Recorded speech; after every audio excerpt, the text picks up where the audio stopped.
અમે એવી અપેક્ષા રાખી કે સરકાર શ્રી થોડું ધ્યાન આપીને આ પાક ધિરાણ જે અમારું છે 2 હેક્ટરની મર્યાદામાં 3 લાખ રૂપિયા સુધીનું જે ધિરાણ આપણે જે સરકાર તરફથી આપવામાં આવે છે એ બેંકોનું ધિરાણ છે એમાં કંઈક અમને રાહત કરીને માફ કરે એવું અમે આમાં લેખિત લઈ. ગુજરાતના જે ખેડૂતો હતું તેમને 3 મુખ્ય માંગો લઈને આંદોલન જે થવાનું હતું અને પરેશભાઈ ગૌસ્વામી સાહેબે તે વાત સરકાર સુધી પહોંચાડી. તો આજે આપણા કૃષિ મંત્રી શ્રી જીતુભાઈ વાઘાણી સાહેબ અને પરેશભાઈ ગૌસ્વામી સાથે અને ખેડૂતો સાથે તેમણે લાઈવ પ્રેસ કોન્ફરન્સ કરી, એટલે કે લાઈવ ચર્ચા કરી મીડિયાની સામે. તો શું છે લાઈવ ચર્ચા એ હું તમને બતાવું. અને ખેડૂતોનું જે જૂનાગઢની અંદર આંદોલન થયું અને તેમણે જે ખેડૂતોની માંગો હતી તે સરકાર સુધી પહોંચાડવા માટે આવેદનપત્ર પણ આપ્યું હતું.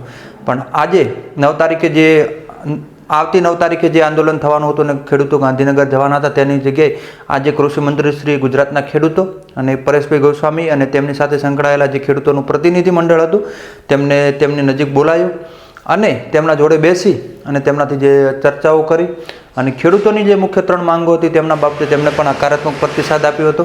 તો શું થઈ ચર્ચા એ તમને હું લાઈવ બતાવું છું. તેની પહેલાં આપણી બનાસની ખેતી ચેનલને સબસ્ક્રાઈબ કરો અને તેની બાજુમાં આપેલું બેલનું આઇકન છે તે અવશ્ય દબાવો. આ વિડીયો વધુમાં વધુ ખેડૂતો સુધી શેર કરો, તેમને પણ માહિતી પહોંચે. ધન્યવાદ. અમે એવી અપેક્ષા રાખી કે સરકાર શ્રી થોડું ધ્યાન આપીને આ પાક ધિરાણ જે અમારું છે 2 હેક્ટરની મર્યાદામાં 3 લાખ રૂપિયા સુધીનું જે ધિરાણ આપણે જે સરકાર તરફથી આપવામાં આવે છે એ બેંકોનું ધિરાણ છે એમાં કંઈક અમને રાહત કરીને માફ કરે એવું અમે આમાં લેખિત અપેક્ષા રાખી કે સરકાર શ્રી થોડું ધ્યાન આપીને આ પાક ધિરાણ જે અમારું છે 2 હેક્ટરની મર્યાદામાં 3 લાખ રૂપિયા સુધીનું જે ધિરાણ આપણે જે સરકાર તરફથી આપવામાં આવે છે એ બેંકોનું ધિરાણ છે એમાં કંઈક અમને રાહત કરીને માફ કરે એવું અમે આમાં લેખિત લખ્યું છે. બીજો એક મુદ્દો તમને સાથે સાથે એક મૂકી આપણું એક સારી યોજના છે, સરકારની ખૂબ સારી યોજના પણ છે. 3 લાખ રૂપિયા સુધીનું પાક ધિરાણ હોય ને એમાં 0% વ્યાજ, ખેડૂતે કઈ વ્યાજ નહીં દેવાનું.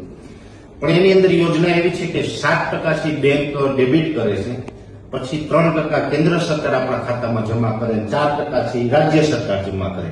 હવે જે રાજ્ય સરકાર જે જમા કરે ને ત્યાં થોડીક પેન્ડિંગ પણ છે.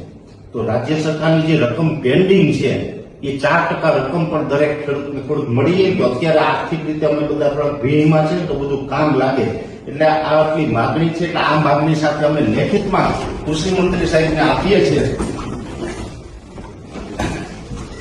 આવો પ્રવીણભાઈ, આવો ભાવેશભાઈ, આવો બધા.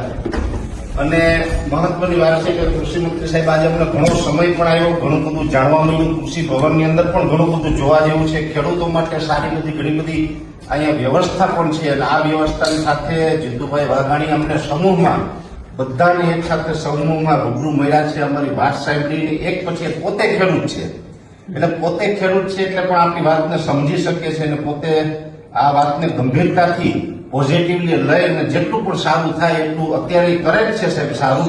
પણ